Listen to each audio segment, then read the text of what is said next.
Hi ಎಲ್ರಿಗೂ ನಮಸ್ಕಾರ.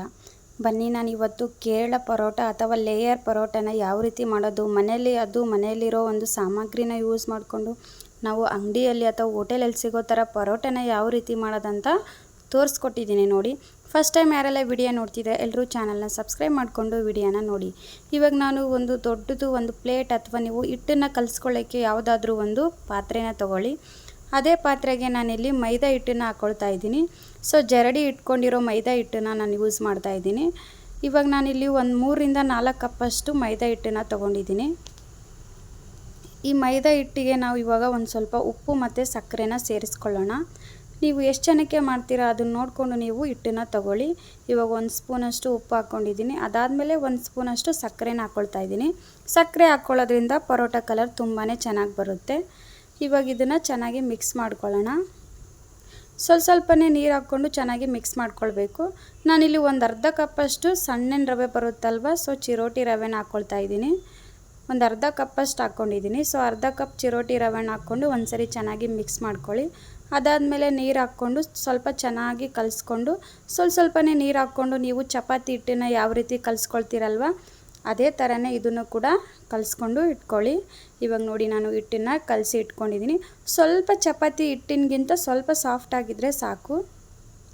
ಹಿಟ್ಟನ್ನು ಎಲ್ಲ ಕಲಿಸ್ಕೊಂಡ್ಮೇಲೆ ನಾನು ಇದಕ್ಕೆ ಒಂದು ಅರ್ಧ ಕಪ್ಪಷ್ಟು ಎಣ್ಣೆ ಹಾಕ್ಕೊಳ್ತಾ ಇದ್ದೀನಿ. ಎಣ್ಣೆ ಹಾಕ್ಕೊಂಡು ಎಣ್ಣೆಲಿ ಒಂದು ಸ್ವಲ್ಪ ಮೇಲೆ ಎಲ್ಲ ಎಣ್ಣೆ ಹಚ್ಕೊಂಡು ಒಂದು ಸ್ವಲ್ಪ ಚೆನ್ನಾಗಿ ಮಿಕ್ಸ್ ಮಾಡ್ಕೊಳ್ಳಿ.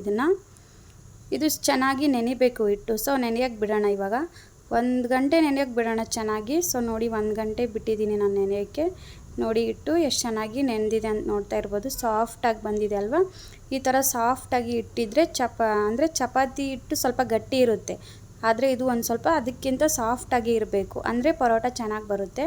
ಇವಾಗ ನೋಡಿ ಹಿಟ್ಟು ಎಷ್ಟೊಂದು ಚೆನ್ನಾಗಿ ಬಂದಿದೆ. ಈ ಥರ ಬರಬೇಕಿಟ್ಟು, ಅಂದರೆ ಪರೋಟ ಸೂಪರಾಗಿ ಬರುತ್ತೆ. ಜಾಸ್ತಿ ಗಟ್ಟಿ ಏನಾದರೂ ನೀವು ಹಿಟ್ಟು ಕಲಿಸ್ಕೊಂಡ್ರೆ ಪರೋಟ ಮಾಡೋಕ್ಕೆ ಬರಲ್ಲ. ಸೊ ಈ ಥರ ಇದ್ದರೆ ಸಾಕು. ಇವಾಗ ನೋಡಿ ಹಿಟ್ಟು ಚೆನ್ನಾಗಿ ನೆನೆಸ್ಕೊಂಡು ಇಟ್ಕೊಂಡಿದ್ದೀನಿ. ಇವಾಗ ನೀವು ಯಾವ ಸೈಜಲ್ಲಿ ಪರೋಟ ಮಾಡ್ತೀರಲ್ವ, ಸೊ ಅದೇ ಸೈಜಲ್ಲಿ ಒಂದು ಸ್ವಲ್ಪ ಹಿಟ್ಟು ತೊಗೊಂಡು ಇಟ್ಕೊಳ್ಳಿ. ನಾನು ಇವಾಗ 3 ತೊಗೊಂಡಿದ್ದೀನಿ ನೋಡಿ. 3 ಉಂಡೆನ ಮಾಡಿ ಇಟ್ಕೊಂಡಿದ್ದೀನಿ. ಇವಾಗ ಇದನ್ನು ಚಪಾತಿ ಥರ ಲಟ್ಟಿಸ್ಕೊಳ್ಳೋಣ. ಸ್ವಲ್ಪ ಕೆಳಗಡೆ ಎಣ್ಣೆ ಮತ್ತು ಮೇಲೆ ಎಣ್ಣೆ ಹಾಕ್ಕೊಂಡು ಇದಕ್ಕೆ ಲಟ್ಟಿಸ್ಕೊಳ್ಬೇಕಾದ್ರೆ ನೀವು ಹಿಟ್ಟನ್ನು ಯೂಸ್ ಮಾಡ್ಕೊಳ್ಬಾರ್ದು. ಸೊ ಎಣ್ಣೆ ಹಚ್ಕೊಂಡೇ ಇದನ್ನು ಲಟ್ಟಿಸ್ಕೊಳ್ಬೇಕು ನೀವು. ಸೊ ಯಾವ ಥರ ಲಟ್ಟಿಸ್ಕೊಳ್ಬೇಕು ಅಂದರೆ ಫುಲ್ಲು ತೆಳ್ಳಗೆ ಲಟ್ಟಿಸ್ಕೊಳ್ಳಿ. ಅರ್ಧೋದ್ರೂ ಪರವಾಗಿಲ್ಲ, ತೆಳ್ಳಗೆ ಲಟ್ಟಿಸ್ಕೊಳ್ಳಿ. ಮುಂದೆ ಹೇಳ್ತೀನಿ ಯಾವ ರೀತಿ ಮಾಡೋದಂತ. ಫುಲ್ಲು ತೆಳ್ಳಗಿರಲಿ ನೋಡಿ. ನೀವು ಅರ್ಧೋಗುತ್ತೆ ಅಂತ ಏನು ಮಾಡ್ಕೊಳ್ಳೋ, ಯಾವ ಶೇಪಲ್ಲಾದರೂ ಬರಲಿ, ಬಟ್ ತುಂಬಾ ತೆಳ್ಳಗೆ ದೊಡ್ಡದಾಗಿ ಲಟ್ಟಿಸ್ಕೊಳ್ಬೇಕು ನೀವು ಇದನ್ನು. ನೋಡಿ ನಾನು ಯಾವ ಥರ ಲಟ್ಟಿಸ್ಕೊಂಡಿದ್ದೀನಿ ನೋಡಿ. ಕೆಳಗಡೆ ಕಾಣ್ತಾ ಇದೆ ಅಷ್ಟು ತೆಳ್ಳಗೆ ಲಟ್ಟಿಸ್ಕೊಂಡಿದ್ದೀನಿ.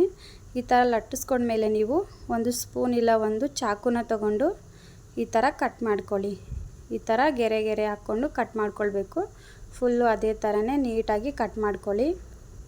ನಾನು ತೋರಿಸಿರೋ ಒಂದು ಮೆಥಡಲ್ಲಿ ನೀವು ಮಾಡಿದ್ರೆ ಪರ್ಫೆಕ್ಟಾಗಿರೋ ಪರೋಟನ ಮಾಡ್ಕೊಳ್ಬೋದು. ಬಟ್ ನೀವು ವಿಡಿಯೋನ ಸ್ಕಿಪ್ ಮಾಡೋಕ್ಕೆ ಹೋಗಬೇಡಿ. ಪೂರ್ತಿ ವಿಡಿಯೋ ನೋಡಿದರೆ ನಿಮಗೆ ಅರ್ಥ ಆಗುತ್ತೆ. ಸ್ವಲ್ಪ ನೋಡಿಬಿಟ್ಟು ನೀವೇನಾದರೂ ಟ್ರೈ ಮಾಡಿದ್ರೆ ಬರೋದಿಲ್ಲ. ಸೊ ಪೂರ್ತಿ ನೋಡಿ ಗೊತ್ತಾಗುತ್ತೆ ನಿಮಗೆ. ಈ ಥರ ಕಟ್ ಮಾಡ್ಕೊಂಡ್ಮೇಲೆ ಈ ಥರ ಮಾಡ್ಕೊಳ್ಳಿ. ಎಲ್ಲನೂ ಈ ಥರ ತೆಕ್ಕೊಂಡು ಈ ಥರ ಮಾಡ್ಕೊಳ್ಳಿ. ಸೊ ನಾನು ಇವಾಗ ಇದನ್ನು ಈ ಥರ ಮಾಡ್ಕೊಂಡಿದ್ದೀನಿ ನೋಡಿ. ಈ ಥರ ಕಟ್ ಮಾಡ್ಕೊಳ್ಳೋದ್ರಿಂದ ಲೇಯರ್ ಆಗಿ ಬರುತ್ತೆ ಪರೋಟ. ಒಂದ್ಸರಿ ಈ ಥರ ಮಾಡಿ ನೋಡಿ, ತುಂಬಾ ಚೆನ್ನಾಗಿ ಬರುತ್ತೆ ಪರೋಟ. ಈ ಹೋಟೆಲಲ್ಲೆಲ್ಲ ಸಿಗುತ್ತಲ್ವ ಪರೋಟ, ಅದೇ ಥರನೇ ಬರುತ್ತೆ. ಈ ಥರ ನಾನು ಇವಾಗ ನೀಟಾಗಿ ಎಲ್ಲ ತೆಗೆದು ಇವಾಗ ಇದನ್ನು ಈ ಥರ ತೆಗೆದು ಒಂದು ಸ್ವಲ್ಪ ಉದ್ದ ಮಾಡ್ಕೊಳ್ಳಿ. ಕೈಯಿಂದ ಒಂದು ಸ್ವಲ್ಪ ಹಿಂಗೆ ಎಳೆದು ಉದ್ದ ಮಾಡಿಕೊಂಡು ಇದನ್ನು ಇವಾಗ ಸುತ್ಕೊಳ್ಳೋಣ. ಈ ಥರ ನೀಟಾಗಿ ಸುತ್ತಿ ಇಟ್ಕೊಳ್ಳೋಣ. ನೋಡಿದ್ರಲ್ವ, ಈ ಥರ ಸುತ್ಕೊಂಡು ಇಟ್ಕೊಳ್ಳೋಣ. ಇವಾಗ ಏನಪ್ಪ ಅಂದರೆ ಇದು ಸುತ್ತಿ ಈ ಥರ ಇಟ್ಕೊಂಡು ಬಿಡೋಣ ಒಂದು ಕಡೆ. ಇದೇ ಥರನೇ ಉಳಿದಿರೋ ಏನು 2 ಇದೆ ಅಲ್ವ, ಸೊ ಅದನ್ನು ನಿಮಗೆ ಮಾಡಿ ತೋರಿಸ್ತೀನಿ. ಮೊದಲೇ ನೀವು ಈ ಥರ ಮಾಡಿ ಇಟ್ಕೊಂಡ್ಬಿಡಿ, ಅಂದರೆ ಬೇಗ ಪರೋಟ ಮಾಡ್ಕೊಳ್ಬೋದು. ಇವಾಗ ಮತ್ತೆ ಇನ್ನೊಂದು ತೋರಿಸ್ತಾ ಇದ್ದೀನಿ ನೋಡಿ. ಫಸ್ಟ್ನೇದು ನಿಮ್ಗೆ ಏನಾದರೂ ಅರ್ಥ ಆಗಿಲ್ಲ ಅಂದರೆ ಇದು ಒಂದ್ಸರಿ ನೋಡ್ಕೊಂಡ್ಬಿಡಿ. ನಿಮಗೆ ಏನಾದರೂ ಚಪಾತಿಲೇ ಲಟ್ಲಿಸೋದು ಬೇಡ ಅಂತಂದರೆ ಈ ಥರ ಕೈಯಿಂದನೂ ಕೂಡ ನೀವು ತೆಳ್ಳಗೆ ಮಾಡ್ಕೊಳ್ಬೋದು. ಯಾಕಂದರೆ ಹಿಟ್ಟು ತುಂಬಾ ಸಾಫ್ಟಾಗಿರುತ್ತಲ್ವ. ನೋಡಿ ನಾನು ಕೈಯಿಂದನೇ ಈ ಥರ ತೆಳ್ಳಗೆ ಮಾಡಿಕೊಂಡು ಆಮೇಲೆ ಒಂದು ಸ್ವಲ್ಪನೇ ಲಟ್ಟಿಸ್ಕೊಳ್ತಾ ಇದ್ದೀನಿ. ಜಾಸ್ತಿ ತೆಳ್ಳಗಾಗಲಿ ಅನ್ನೋ ಕಾರಣಕ್ಕೆ ನಾನು ಈ ಥರ ಲಟ್ಟಿಸ್ಕೊಂಡಿದ್ದೀನಿ ನೋಡಿ. ಫುಲ್ಲು ತೆಳ್ಳಗೆ ಲಟ್ಟಿಸ್ಕೊಂಡ್ಮೇಲೆ ಮತ್ತೆ ಚಾಕುವಿಂದ ಈ ಥರ ಕಟ್ ಮಾಡ್ಕೊಳ್ಳಿ. ಇದೇ ಥರನೇ ನೀವು ಎಲ್ಲನೂ ಒಂದು 10 ಪರೋಟ ಮಾಡ್ತಿದ್ದೀರಂದರೆ 10 ಫಸ್ಟ್ ಈ ಥರ ಮಾಡಿ ಇಟ್ಕೊಂಡ್ಬಿಡಿ. ಈ ಥರ ಪ್ರಿಪೇರ್ ಮಾಡಿ ಇಟ್ಕೊಂಡು ಆಮೇಲೆ ಹಂಚು ಬಿಸಿ ಮಾಡೋಕ್ಕಿಟ್ಟು ಪರೋಟ ಮಾಡ್ಕೊಂಡ್ಬಿಟ್ರೆ ಬೇಗನೆ ಆಗುತ್ತೆ. ಫಸ್ಟ್ ನಾನು ಇದೇ ಥರ ಎಲ್ಲ ಮಾಡಿ ಇಟ್ಕೊಳ್ತೀನಿ.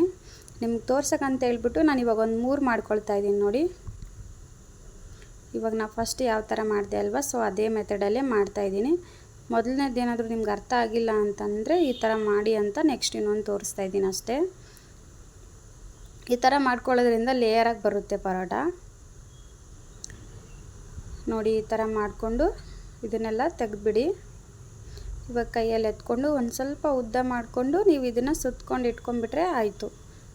ಈಸಿಯಾಗಿ ಮಾಡ್ಕೊಳ್ಬೋದು. ಒಂದು ಸರಿ ಟ್ರೈ ಮಾಡಿದ್ರೆ ನಿಮಗೆ ಗೊತ್ತಾಗ್ಬಿಡುತ್ತೆ. ಈ ಥರ ಮಾಡಿ ಇಟ್ಕೊಂಡಿದ್ದೀನಿ. ಸೊ ಬನ್ನಿ, ನಾನು ಇವಾಗ 5 ಪರೋಟನ ಈ ರೀತಿ ರೆಡಿ ಮಾಡಿ ಇಟ್ಕೊಂಡಿದ್ದೀನಿ. ಈ ಕಡೆ ಹಂಚನ್ನು ಬಿಸಿ ಮಾಡೋಕ್ಕೆ ಇಟ್ಟಿದ್ದೀನಿ ನೋಡಿ. ಇವಾಗ ಮಾಡಿ ಇಟ್ಕೊಂಡಿರೋ ಇದನ್ನು ಇವಾಗ ಮತ್ತೆ ಪರೋಟ ಮಾಡ್ಕೊಳ್ಬೇಕಲ್ವ. ಸೊ ನೋಡಿ, ಸಾಫ್ಟಾಗಿ ಜಾಸ್ತಿ ಪ್ರೆಸ್ ಮಾಡಿ ನೀವು ಇದನ್ನು ಲಟ್ಟಿಸ್ಕೊಳ್ಬಾರ್ದು. ಜಸ್ಟ್ ಸ್ಮೂತಾಗಿ ನೀವು ಇದನ್ನು ಲಟ್ಟಿಸ್ಕೊಳ್ಬೇಕು, ಅಂದರೆ ಲೇಯರಾಗಿ ಬರುತ್ತೆ ಪರೋಟ. ನೀವೇನಾದರೂ ಫುಲ್ಲು ಫೋರ್ಸ್ಫುಲಿ ಏನಾದರೂ ಲಟ್ಟಿಸ್ಕೊಂಡ್ರೆ ಚಪಾತಿ ಥರ ಆಗಿಬಿಡುತ್ತೆ. ಅದು ಸುಮ್ಮನೆ ಜಸ್ಟ್ ಟಚ್ ಮಾಡಿ ಮೆತ್ತಗೆ ಲಟ್ಟಿಸ್ಕೊಂಡ್ರೆ ಪರೋಟ ಲೇಯರಾಗಿ ಬರುತ್ತೆ. ಇವಾಗ ಹಂಚು ಬಿಸಿ ಮಾಡೋಕ್ಕೆ ಇಟ್ಟಿದ್ದೀನಿ. ಹಂಚಿನ ಮೇಲೆ ಒಂದು ಸ್ವಲ್ಪನೇ ಎಣ್ಣೆ ಹಾಕ್ಕೊಂಡು ಇವಾಗ ನೋಡಿ ಮಾಡಿ ಇಟ್ಕೊಂಡಿರೋ ಒಂದು ಪರೋಟನ ಅದ್ರ ಮೇಲೆ ಹಾಕಿ ಬೇಯಿಸ್ಕೊಳ್ಳೋಣ. ಒಂದು ಸ್ವಲ್ಪ ಎಣ್ಣೆ ಹಾಕ್ಕೊಂಡು ಇವಾಗ ನೋಡಿ ಹಂಚು ಬಿಸಿ ಆಗಿದೆ. ಇವಾಗ ಬನ್ನಿ ಪರೋಟ ಹಾಕ್ಕೊಳ್ಳೋಣ. ಸ್ವಲ್ಪ ಎಣ್ಣೆನ ಸ್ಪ್ರೆಡ್ ಮಾಡ್ಕೊಳ್ಳಿ ತವ ಮೇಲೆ. ಆಮೇಲೆ ಮಾಡಿಟ್ಕೊಂಡಿರೋ ಒಂದು ಪರೋಟನ ಅದ್ರ ಮೇಲೆ ಹಾಕ್ಕೊಂಡು ಎಲ್ಲ ಕಡೆನೂ ಚೆನ್ನಾಗಿ ಎಣ್ಣೆನ ಸ್ಪ್ರೆಡ್ ಮಾಡಿ. ಸ್ವಲ್ಪ ಎಣ್ಣೆ ಆಯಿಲನ್ನು ಹಚ್ಬಿಟ್ಟು ಎರಡು ಕಡೆನೂ ಚೆನ್ನಾಗಿ ಬೇಯಿಸ್ಕೊಳ್ಳೋಣ. ನಾನು ಇನ್ನೊಂದು ಪರೋಟನ ಮಾಡಿ ತೋರಿಸ್ತಾ ಇದ್ದೀನಿ ನೋಡಿ. ಸೊ ಎಲ್ಲ ಪರೋಟನೂ ಅದೇ ಥರ ಮಾಡಿ ತೋರಿಸ್ತೀನಿ. ಮತ್ತೆ ಒಂದು ಸರಿ ಹಂಚು ಬಿಸಿ ಮಾಡೋಕ್ಕೆ ಇಟ್ಟಿದ್ದೀನಿ. ಮತ್ತೆ ಪರೋಟ ಹಾಕಿ ಮತ್ತೆ ಒಂದು ಸರಿ ಬೇಯಿಸ್ಕೊಳ್ಳೋಣ. ನಿಮ್ಗೆ ಅರ್ಥ ಆಗಲಿ ಅಂತ ನಾನು 2 ಸರಿ ತೋರಿಸ್ತಾ ಇದ್ದೀನಿ ನೋಡಿ. ಇವಾಗ ಇದನ್ನು ಎರಡು ಕಡೆನೂ ಚೆನ್ನಾಗಿ ಎಣ್ಣೆ ಹಾಕಿ ಬೇಯಿಸ್ಕೊಳ್ಳೋಣ. ಸ್ವಲ್ಪ ದಪ್ಪ ಇರೋದ್ರಿಂದ ನೀವು ಚೆನ್ನಾಗಿ ಬೇಯಿಸ್ಕೊಳ್ಬೇಕು. ಇದನ್ನು ಚಪಾತಿ ಥರ ಬೇಗನೆ ಬೇಯಿಸ್ಕೊಳ್ಳೋಕ್ಕಾಗಲ್ಲ, ಒಂದು ಸ್ವಲ್ಪ ಟೈಮ್ ಹಿಡಿಯುತ್ತೆ ನೋಡಿ. ಇವಾಗ ಇದು ಎರಡು ಕಡೆನೂ ಚೆನ್ನಾಗಿ ಬೇಯಿಸ್ಕೊಳ್ಳೋಣ. ನೋಡಿ, ನೋಡ್ತಾ ಇದ್ರೇ ಗೊತ್ತಾಗ್ತಿರ್ಬೋದು ಪರೋಟ ಯಾವ ಥರ ಬಂದಿದೆ ಅಂತ ಹೇಳ್ಬಿಟ್ಟು. ಸೊ ಶಾಪಲ್ಲಿ ಯಾವ ರೀತಿ ಇರುತ್ತೆ ಅಥವಾ ಹೋಟೆಲಲ್ಲಿ ಯಾವ ರೀತಿ ಇರುತ್ತೆ ಅದೇ ಥರನೇ ಪರೋಟ ಬರುತ್ತೆ. ಲೇಯರಾಗಿ ಕೂಡ ಬರುತ್ತೆ. ನಿಮ್ಗೆ ತೋರಿಸ್ತೀನಿ ಲಾಸ್ಟಲ್ಲಿ ನಾನು ಯಾವ ಥರ ಬಂದಿದೆ ಅಂತ ಓಪನ್ ಮಾಡಿ ತೋರಿಸ್ತೀನಿ ಲೇಯರಾಗಿ. ಇವಾಗ ನೋಡಿ ಮಾಡಿ ಇಟ್ಕೊಂಡಿರೋ ಎಲ್ಲ ಪರೋಟನೂ ನಾನು ಚೆನ್ನಾಗಿ ಬೇಯಿಸ್ಕೊಂಡು ಇಟ್ಕೊಂಡಿದ್ದೀನಿ ನೋಡಿ ಇದು. ಸೊ ಇವಾಗ 5 ಪರೋಟನೂ ಚೆನ್ನಾಗಿ ರೆಡಿ ಮಾಡಿ ಇಟ್ಕೊಂಡಿದ್ದೀನಿ ನೋಡಿ. ನಾನು ಇವಾಗ ಓಪನ್ ಮಾಡಿ ತೋರಿಸ್ತಾ ಇದ್ದೀನಿ ಲೇಯರಾಗಿ ಬಂದಿದೆ ಇಲ್ವಾ ಅಂತೇಳ್ಬಿಟ್ಟು. ನೋಡಿ ಯಾವ ಥರ ಲೇಯರಾಗಿ ಬಂದಿದೆ ಅಂತೇಳ್ಬಿಟ್ಟು. ನೋಡಿದ್ರಲ್ವ. ಇಷ್ಟ ಆದರೆ ವಿಡಿಯೋಗೆ ಕಮೆಂಟ್ ಮಾಡಿ ಮತ್ತು ಲೈಕ್ ಮಾಡಿ.